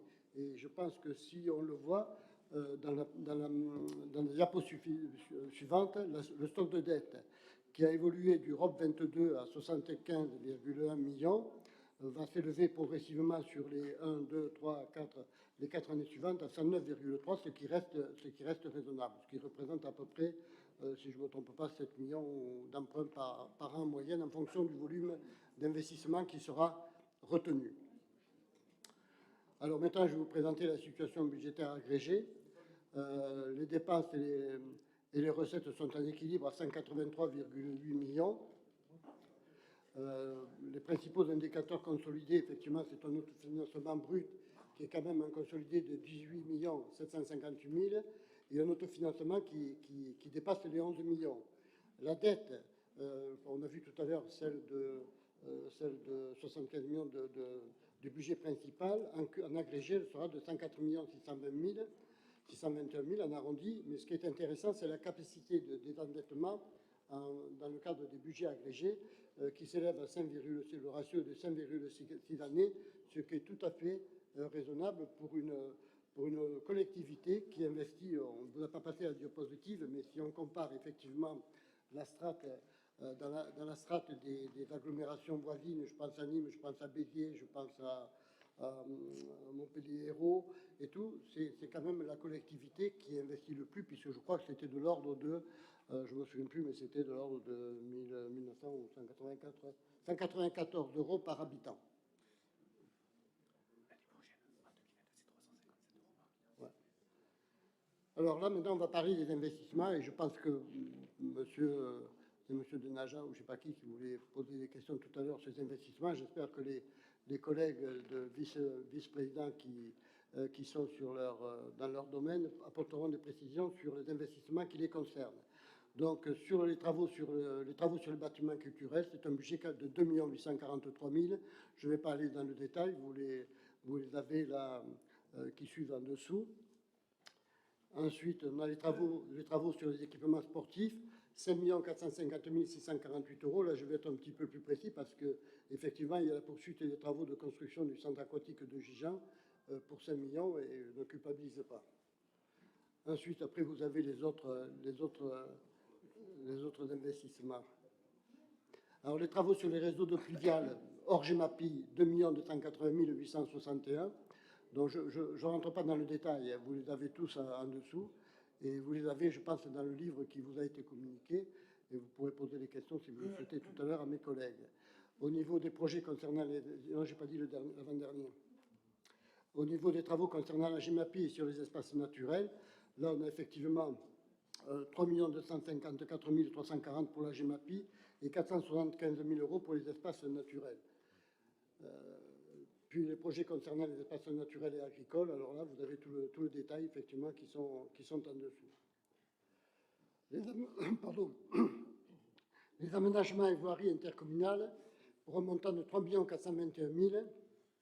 Et là, vous le voyez, 2 620 000 sont prévus pour les travaux dont j'ai entendu parler tout à l'heure, les travaux d'aménagement de la faille, non, ce n'était pas les mêmes, de la faille de Ballaruc-les-Bains et la finalisation de la voie verte. Après, pour les autres, on parle également du début des travaux d'aménagement de la gare routière multimodale de Ballaruc-le-Vieux. Après, vous verrez pour le reste. Opération d'aménagement des ZAC et requalification des ZAE, 6 056 000. Donc, effectivement, il y a les acquisitions foncières. La ZACOM de Ballaruc est prévue également. Et puis ensuite, au niveau des budgets annexes assainissement, 8 250 000. Avec le début des travaux de construction de la nouvelle station d'épuration de Villeverac, qui représente quand même un bon morceau, 3 270 000, et les travaux de renouvellement des réseaux pour 3 millions d'euros. Voilà. Et ensuite, les budgets annexes en eau potable, 3 834 598, Donc, vous avez tous les travaux de renouvellement des réseaux d'eau potable sur Sète et sur Metz. Et puis ensuite, la partie génie civil, électromécanique et équipement pour 685 000 euros. Et s'agissant du budget annexe valorisation des déchets pro, pour un montant de 1 330 991 euros. Et dans le budget annexe collecte de déchets, 3 740 000, c'est surtout beaucoup de matériel pour 2 367 000 et les installations de traitement et de déchetterie, dont 1 373 000.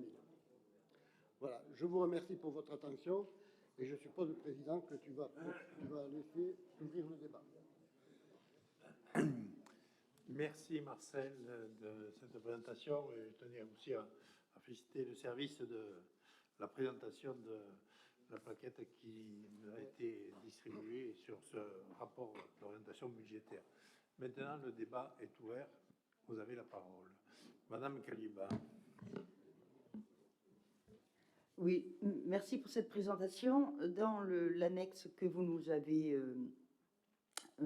proposée pour la préparation de ce conseil, il y avait, je vais enlever le masque, il y avait dans le cadre du contexte général, dans les premières feuilles qu'on pouvait lire, une vision assez technique et technocratique sur le développement économique. Et le premier constat qu'on peut faire, c'est que c'est quand même une version un peu faussée et une vision un peu faussée par rapport à notre territoire où le chômage des jeunes, la précarité et le chômage en règle générale est quand même important. Pour revenir sur ce débat d'orientation budgétaire, en termes de dépenses de fonctionnement, on constate une baisse de l'attribution de la compensation versée aux communes, en particulier à la commune de Sète. Effectivement, dès que des compétences communales sont globalisées ou mutualisées, l'attribution de compensation baisse et on sait que la ville-centre s'est fortement engagée dans cette démarche-là. Ça se répercute au niveau des effectifs puisque le coût de la masse salariale, lui, a augmenté et il est passé de 38 à 41%. Et ça aussi, c'est le résultat d'un transfert à la fois de compétences, donc de personnel et une augmentation du personnel de l'agglo, en particulier quand on regarde de près des cadres et des hauts salaires. Ça pose toujours la même question. Est-ce qu'on fait une économie de moyens ou on perd l'autonomie des communes? Et ce qui est intéressant quand même, c'est de voir le graphique que vous avez proposé par rapport à l'attribution de compensation, où on voit que la ville vraiment la plus engagée, c'est la ville de Sète dans la démarche de globalisation et de mutualisation, et que les autres communes ont été beaucoup plus prudentes ou circonspectes, ou en tout cas beaucoup plus en retrait. Donc voilà, ça pose la question de la gestion de la ville, la gestion de l'agglo, ces mélanges-là qu'on n'arrive pas trop à comprendre. En termes de recettes de fonctionnement, nous gagnons la compétence du tourisme avec la fusion des offices de tourisme, donc il y a un gain de la perception. Ce n'est qu'un vase communicant puisqu'on a vu à la ville qu'on les perdait. Et nous suivrons donc les actions proposées par l'OTI de la SAM qui doivent rester à la hauteur attendue par les communes. Sur la fiscalité, la loi de finances pouvait paraître favorable aux communes et aux EPCI, mais moi, j'en suis pas tout à fait sûre. On perd la TH, c'est important pour les finances des communes et de l'agglo, sauf sur les résidences secondaires, c'est ce que nous a signalé le rapporteur tout à l'heure. Et effectivement, on a un levier, c'est d'augmenter les pourcentages. Le transfert à l'agglo de la taxe sur le foncier bâti, s'il est dommageable pour d'autres collectivités, lui, il a une conséquence directe sur le contribuable puisque ça va rester le dernier levier fiscal.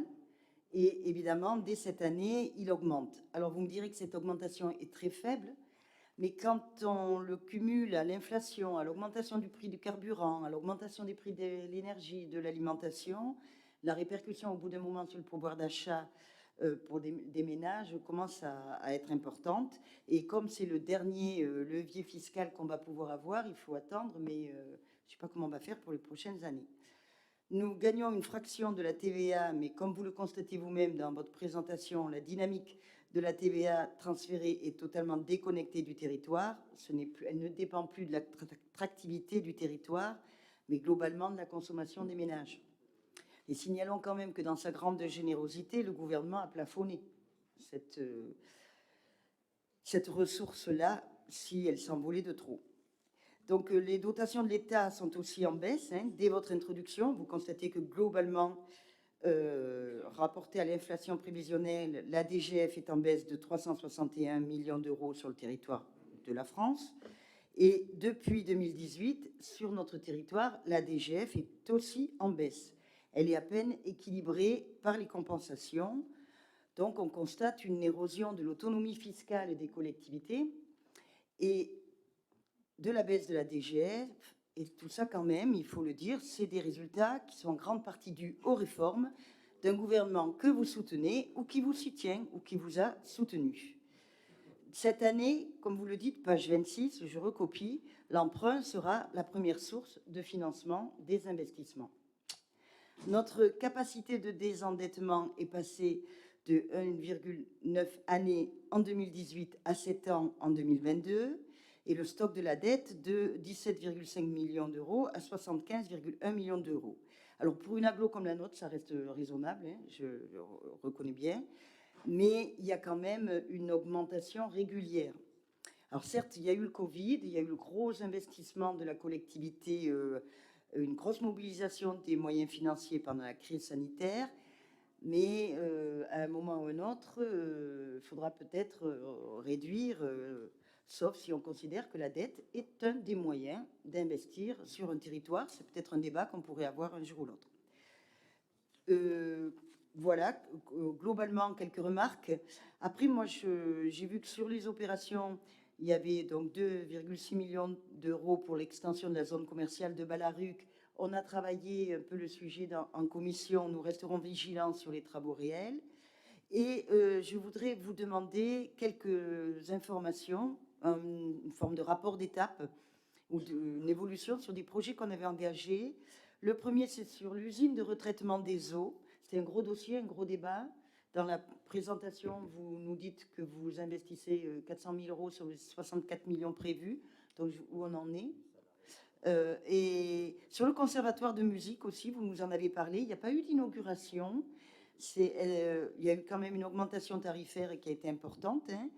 On parle de malfaçon qui demeure. Où on en est sur ce dossier? Est-ce qu'il va y avoir une clôture et une inauguration publique? Voilà. J'évite de parler des transports pour pas faire de la peine à Norbert qui est parti, puisqu'il perd à chaque fois un petit peu, et c'est dommage. Il perd du budget, et c'est pas comme ça qu'on arrivera vers un transport public gratuit que j'appelle de mes voeux, comme vous le savez. Voilà, je vous remercie, monsieur. Oui, juste, François, si tu permets, président, avant que Norbert s'assoie, ils répondront après sur les projets. Juste pour vous dire, au niveau quand même de la gestion de la dette sur la durée, je pense que toutes les collectivités y sont confrontées. Ce qui est important, enfin, il y a certainement d'autres gestionnaires dans la salle ici, c'est que quand on parle effectivement d'un volume d'emprunt de 13 millions, tant que les recettes ne sont pas suffisamment conséquentes, je ne sais pas si on récoltera davantage de richesses beaucoup plus tard, lorsque les ZAE seront installées. Mais ce que je veux dire, c'est qu'il faut la gérer quand même d'une manière équilibrée, et il faut la gérer aussi avec l'extinction de la dette. Et juste pour mémoire, il y a 75 millions effectivement de dettes, mais la durée d'extinction de la dette est de l'ordre de 16 millions, 16 ans, 17 ans. Vous voyez, donc je veux dire, c'est que sur chaque mandat de 6 ans, vous récupérez une bonne partie de la dette, et ce qui vous permet quand même de renouveler et de continuer à investir, bien sûr d'une manière modérée par rapport à toutes les ressources qu'on peut avoir, que ce soit les recettes fiscales. Bon, les recettes fiscales, je comprends ce que vous dites, mais c'est vrai que 2 euros sur une année, c'est pas énorme. Par contre, c'était aussi montrer que c'était un effort que fait tout le monde. Moi, je vais prendre la piscine de Gijan qui coûte 9 millions d'euros et qui va coûter pratiquement entre 800 000 et 1 million de fonctionnement. Je pense que je ne sais pas si ça représente 30, 35 000 ou 40 000 habitants, mais en tout cas, entre les habitants et les 2200 gamins qui viendront à la piscine, c'est un investissement qui est important. La piscine sera gratuite. Vous voyez ce que je veux dire? C'est qu'à un moment donné, il faut le mettre en rapport avec les équipements structurants que nous mettons à la disposition de la population. Moi, je crois que c'est ça qui est important. Et puis ensuite, la gestion de la dette, je ne sais pas si je serai là dans 6 ans ou dans 12 ans, mais ce que je sais, c'est que ça peut se faire. On est parti sur une dynamique de gestion de la dette avec des ressources suffisantes qui vont quand même se cumuler parce qu'on ne va pas augmenter effectivement le levier fiscal en permanence, mais en tout cas, c'est prévu pour 2022 et 2023. Mais ça va permettre effectivement de rééquilibrer et puis les économies de fonctionnement qui sont quand même assez conséquentes. Donc ça peut rééquilibrer effectivement le recours à l'emprunt et l'épargne nette. Mais je pense que beaucoup de collectivités rencontrent le même problème. Si on était passé à 10 ou 11, je vous aurais dit oui, il y a peut-être danger. Mais maintenir sur un mandat avec autant d'investissements 7 années de ratio de désendettement, c'est quelque chose de raisonnable. Voilà. Puis juste par rapport aux mutualisations, Mme Callebat, vous avez raison. C'est vrai que la mutualisation avec la ville de Sète représente 4,2 millions. Donc effectivement, vous avez pointé l'augmentation des dépenses de fonctionnement à charge de personnel, mais je pense que vous le savez, on le retrouve en recette. Hein. C'est équilibré. Hein. Ah d'accord. OK. Je ne sais pas si Norbert a entendu votre question. Il était là-bas derrière. Mais Mme Callebat voulait te poser une question.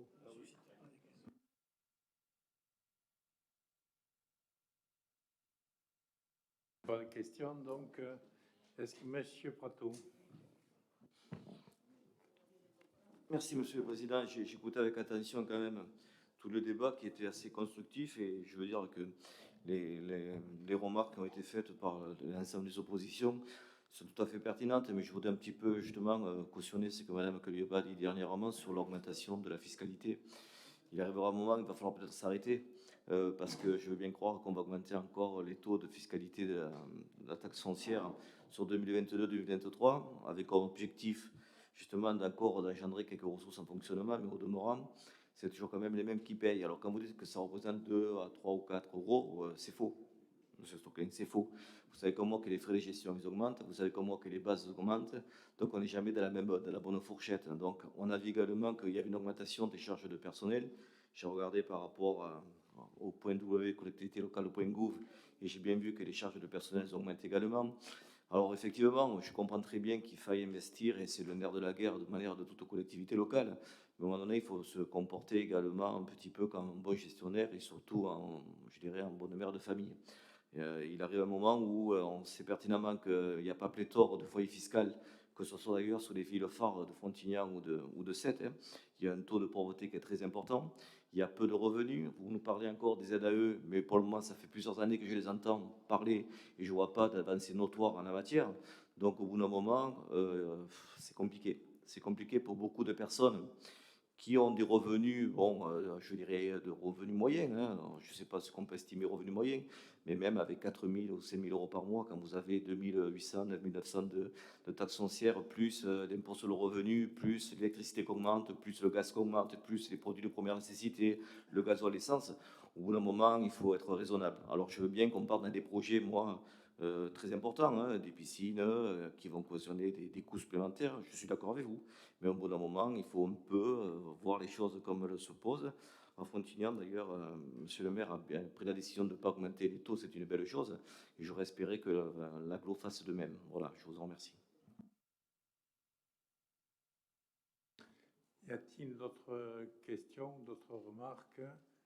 Je n'en vois pas. Peut-être, Alain Vidal, tu pourrais apporter des précisions quand même, parce qu'il ne faut pas qu'il y ait des ambiguïtés concernant la mutualisation. Il y a eu une réunion il y a 2 jours, justement, où l'ensemble des communes qui a été mutualisées ont pu constater que tout ce qui était mutualisé était refacturé, ou tout au moins retiré de l'attribution de compensation à la commune qui bénéficiait de la mutualisation. Quand on fait le rapport, merci Monsieur le Président, quand on fait le rapport effectivement entre le coût de la mutualisation pour les communes et le coût pour la SAM, à part sur le côté ADS, où il y a une somme conséquente, le reste s'équilibre à qui comproche. Voilà. Donc, et puis petit à petit, la mutualisation rentre en jeu et je pense qu'avec le temps, la mutualisation va prendre toute son ampleur.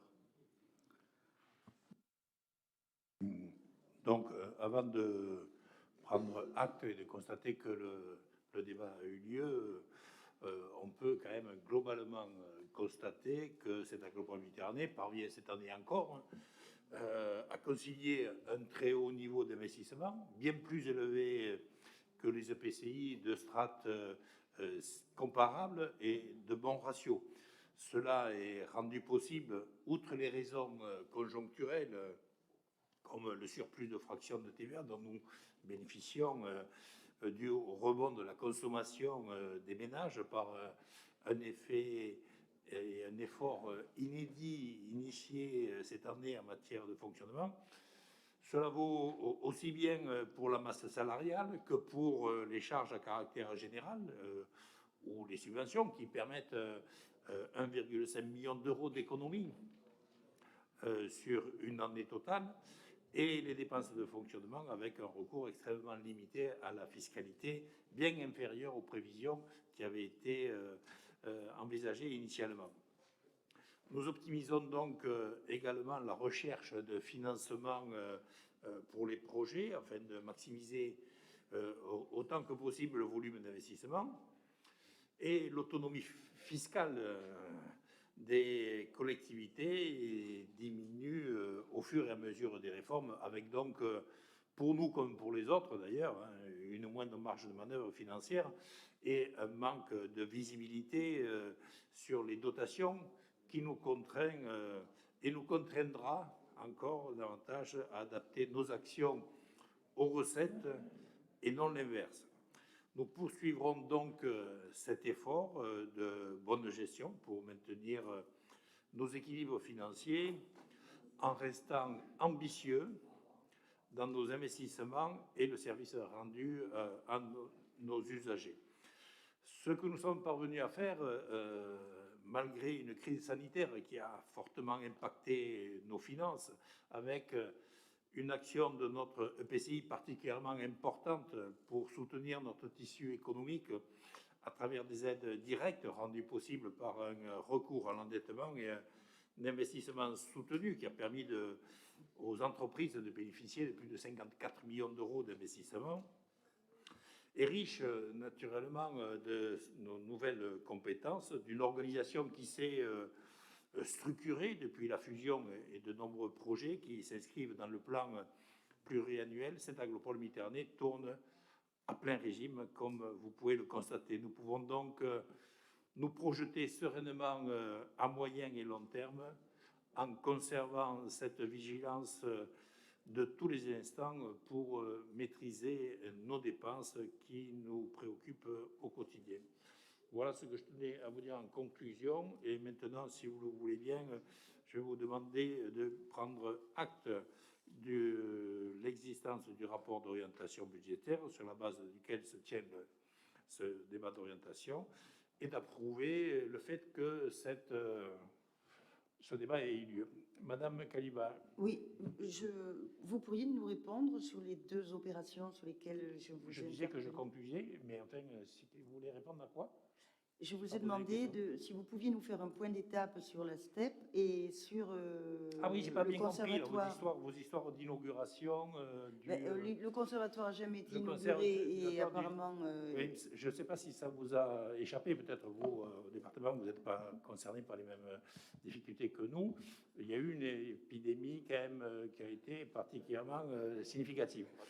Et je ne vous cache pas, des inaugurations, nous, on n'en a pas eu beaucoup. Nous non plus, parce mais que les inaugurations, on peut le prévoir. Les inaugurations, vous voulez que je vous réponde? J'essaie de vous répondre. Les inaugurations, on ne voulait pas les faire en entre-soi, un petit comité. On voulait le faire pour que les usagers puissent en bénéficier. C'est pour ça qu'on a préféré privilégier d'abord l'ouverture du conservatoire aux usagers de l'ensemble du territoire de cette Agropole Méditerranée et l'inauguration dans les mois qui viennent. J'ose espérer que la situation sanitaire nous permettra de faire une belle inauguration où je ferai le plaisir d'inviter tous les conseillers communautaires, tous les élus du territoire et toutes les associations en rapport avec le monde de la culture. Pour la STEP, alors la STEP, là aussi, je n'ai pas compris, mais peut-être avec l'âge, vous comprenez, je ne comprends pas vite. Mais la STEP, c'est une délégation de service public. Alors, je ne sais pas quest c'est les 400 000 euros dont vous parlez. Parce que dans le document, on l'a découvert, donc je ne sais pas. Ah, mais peut être un enfant, il peut y avoir eu un enfant. Quelle page c'est? En fait, il est indiqué Près de 3,27 millions d'euros d'investissement seront consacrés à nos stations d'épuration en 2022. La STEP de Villeveyrac avec 2,5 millions, la STEP de Sète avec 440 000 euros sur un budget total de 64 millions d'euros. Donc je pense que la question de Mme Caluba est à quoi correspondent ces 400 pas sur la nouvelle STEP, ça je ne peux pas vous dire, parce que je ne suis pas le grand spécialiste de l'assainissement, mais enfin... Il y a marqué la STEP de Sète. Oui, la STEP de Sète, mais enfin, la STEP de Sète, il y a le grand chantier, et puis après, il y a d'autres travaux sur la STEP aussi, et sur les réseaux qui amènent l'eau à traiter. Mais la gestion de la nouvelle STEP, c'est une délégation de service public, donc c'est une DSP. Il n'y a rien à voir. Non, mais là, c'est de Vous apporterez une l'investissement. précision exacte au centime près des 400 000 euros, si vous le voulez, ne vous inquiétez pas. Ce n'est pas de l'argent que j'ai pris dans la poche. Voilà, sur ce, on a approuvé et on peut donc passer à la question suivante maintenant. C'est la question numéro 4.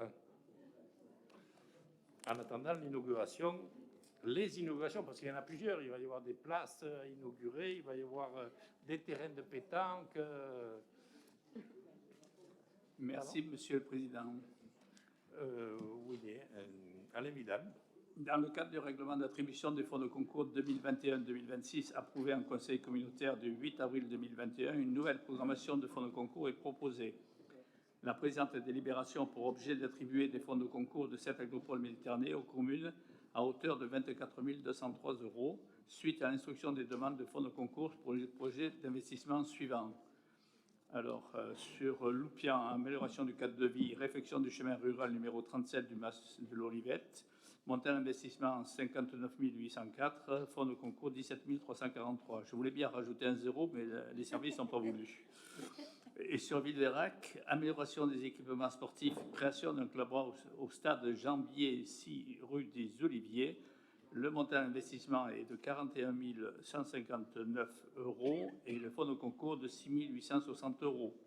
Le total, fonds d'investissement 100 963 euros et le fonds de concours 24 203 euros. Par conséquent, il est proposé au Conseil communautaire d'approuver les fonds de concours au projet des communes de Loupian et de Villeveyrac, d'autoriser le président et son représentant à signer tout document s'y rapportant. Voilà, Monsieur le Président. J'ai été un peu plus court que le débat d'orientation budgétaire. Merci. Est-ce que j'ai le droit de voter, Monsieur le Président? Qu'est-ce que tu veux? Est-ce que j'ai le droit de voter? De voter? Ah oui. Oui. Oui, bien sûr. Ça concerne sa commune. Oui, mais ça, c'est pas... Donc, tout le monde peut voter. S'il n'y a pas de questions, qui s'abstient, qui vote contre? Adopté à l'unanimité. Question numéro 5, c'est Norbert Chaplin. Merci. Il s'agit de l'approbation du schéma cyclable intercommunal de SAM. Cette agropole Méditerranée est engagée depuis 2020 dans une démarche volontaire d'élaboration d'un schéma cyclable intercommunal pour définir sa stratégie en matière d'aménagement cyclable. Ce document s'articule autour de 3 grandes thématiques: l'aménagement d'itinéraires sécurisés, la mise en place par SAM de la signalétique directionnelle cyclable intercommunale et le développement de services vélo. Et afin d'aboutir à ce schéma, il est proposé de s'engager dans la réalisation de 5 itinéraires prioritaires. Alors, ces itinéraires prioritaires ont été, déroulés par 3 comités techniques. Un atelier de travail qui a eu lieu à différents moments clés pour l'élaboration de ce schéma a permis d'informer sur l'avancement du projet et de lancer une réflexion sur les points essentiels. La commission mobilité a également eu lieu en décembre 2021 et a validé les grands principes itinéraires du schéma cyclable. Et donc, les principaux prioritaires seraient Villeveyrac-Loupian, que vous voyez sur la carte, Gijan-Montbazin, Gijan-Poussin, Gijan-Valloric-le-Vieux et Metz-Marseillan. Et sur les autres viendront dans la foulée. Par conséquent, il est proposé de valider les itinéraires proposés dans la carte du schéma cyclable intercommunal et d'inscrire au sein de la PCP Mobilité durable, opération d'équipement numéro 381-501, un volume actuel de crédit de paiement de 200 000 euros sur la période 2022-2026. Merci, Norbert. Est-ce qu'il y a des questions? Monsieur Baïda. Qu'est-ce que tu veux? Oui, Monsieur le Président. Juste une remarque, parce que bon, cette carte, je la découvre et c'est dommage que les prédécesseurs à Metz n'aient pas travaillé davantage sur ce projet. Je vois que Marseillan, il y a des jonctions qui vont sur Pomerol et Florensac.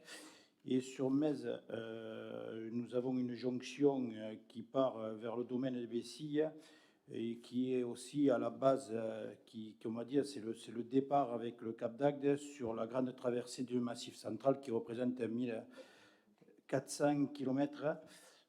Donc voilà, c'était juste pour faire cette petite remarque. Si à l'occasion on peut aussi travailler sur ce projet-là, ça serait quand même intéressant d'avoir, on va dire, le départ de Metz jusqu'à la traversée du Massif central.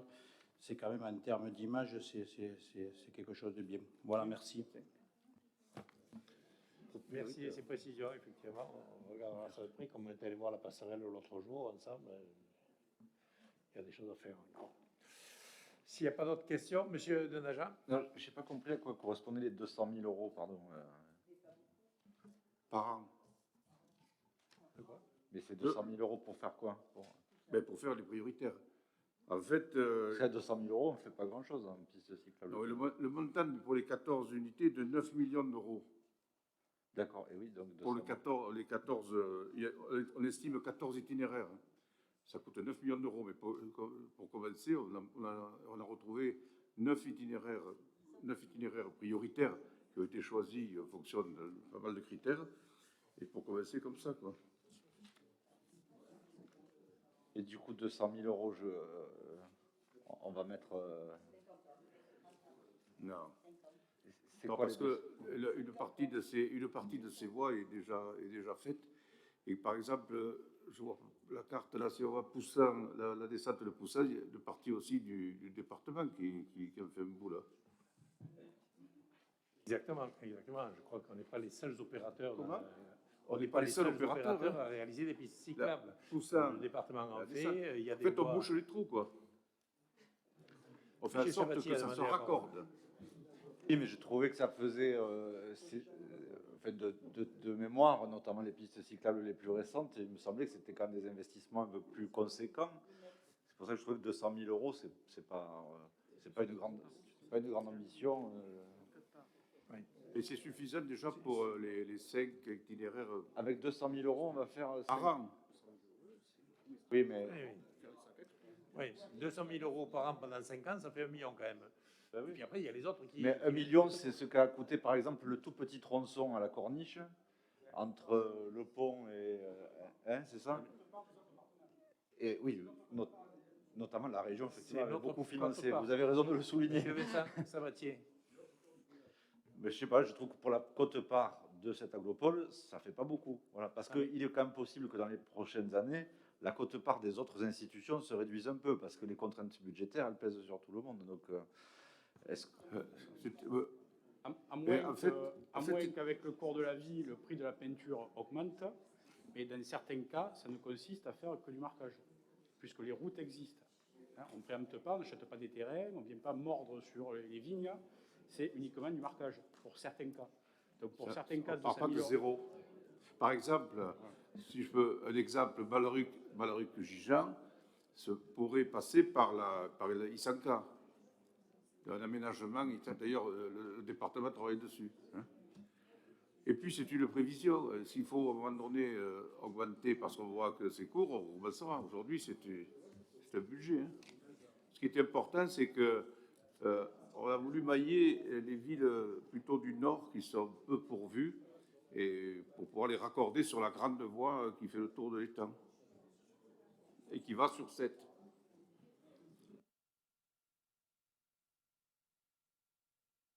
Moi, je salue le travail fait, je salue cette carte qui fait envie même.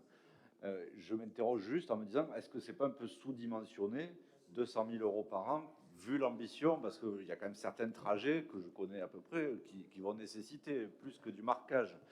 Entre Loupian et Villeveyrac, on ne va pas se contenter de faire du marquage. Donc voilà, je me disais, est-ce qu'on a bien calibré les choses?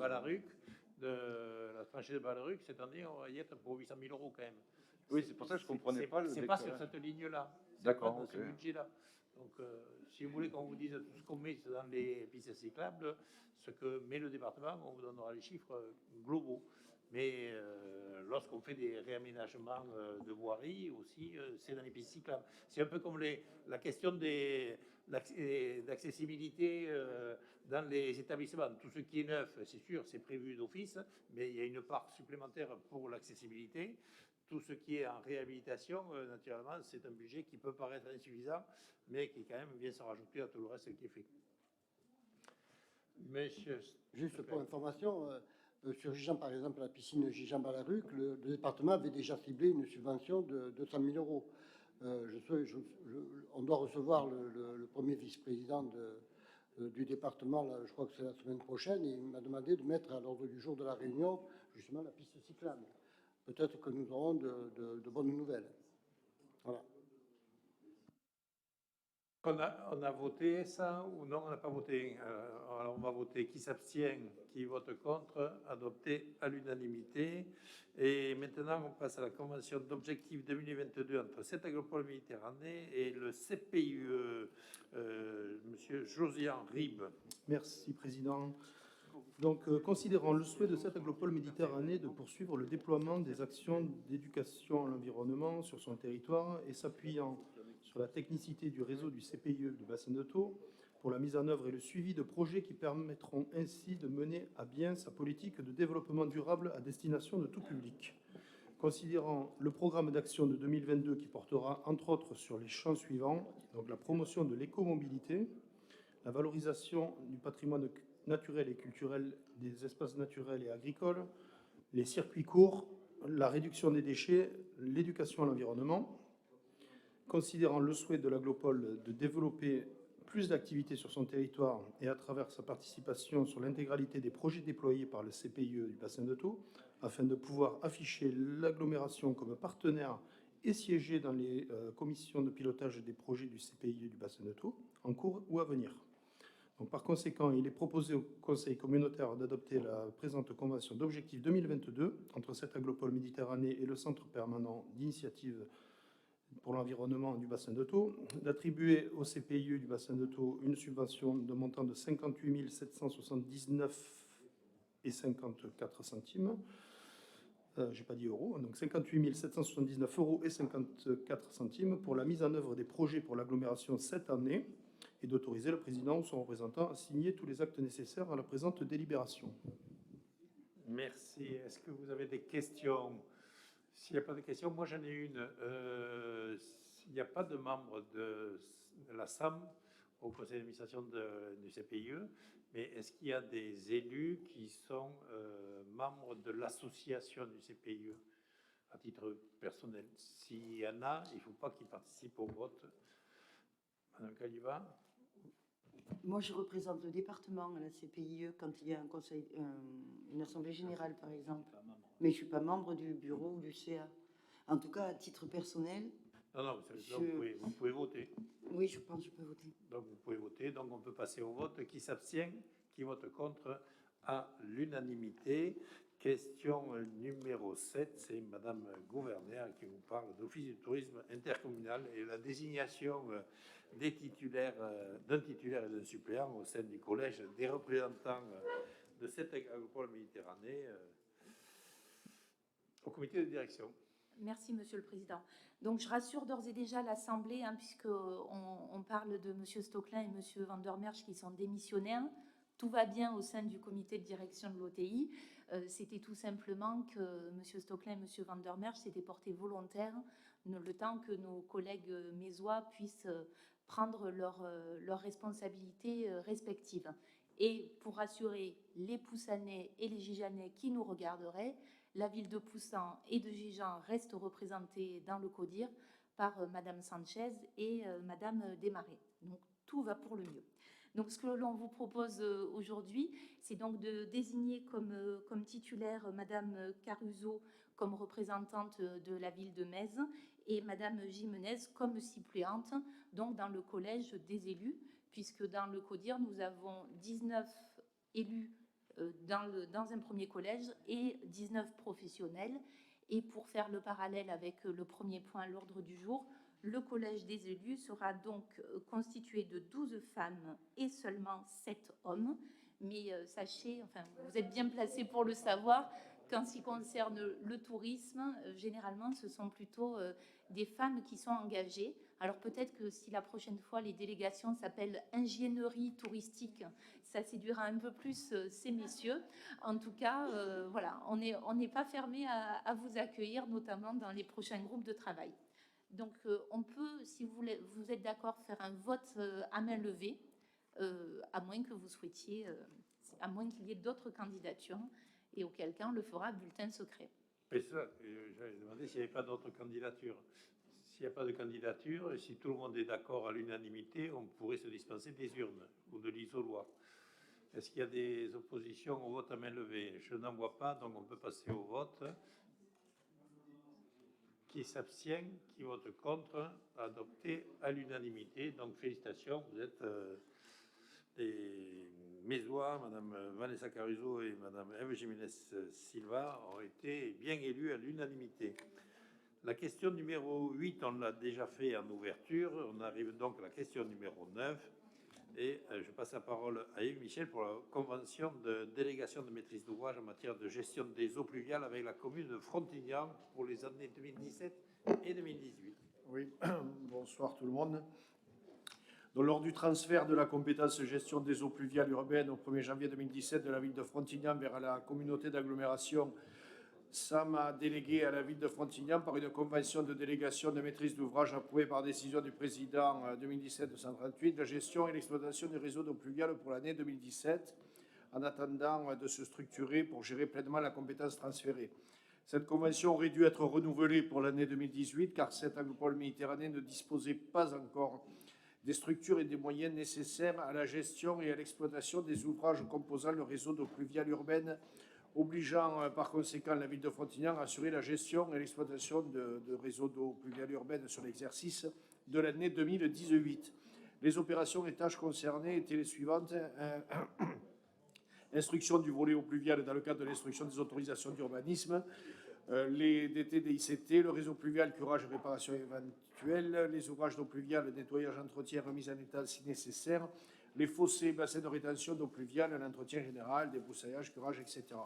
Par conséquent, il est proposé au Conseil communautaire d'autoriser le remboursement des travaux précités entre SAM et la ville de Frontignan de montant total de 63 315,66 € TTC, conformément au montant de la convention approuvée par décision du président, tel qu'indiqué tout à l'heure, sur l'exercice 2017 évalué pour l'année 2018 sur la base de cette même convention et d'autoriser le président ou son représentant à signer tout document relatif à l'exécution de la présente délibération. Voilà, Président. Merci. Yves, est-ce qu'il y a des questions? S'il n'y a pas de questions, on peut passer au vote. Qui s'abstient, qui vote contre, adopté à l'unanimité. Il reste le dernier point à aborder, c'est la prochaine séance du Conseil communautaire qui aura lieu le 24 mars à 18 h. Et alors, ça sera à Villevérac. Alors, je ne sais pas s'il y aura des truffes, mais il y aura au moins des bons vins. Alors, le maire de Gijan a organisé un petit verre amical en attendant les inaugurations festives. Donc, le temps qu'on installe les tables, ça va être qu'on débouche les bouteilles, ça va être à nous. Merci, bonne continuation.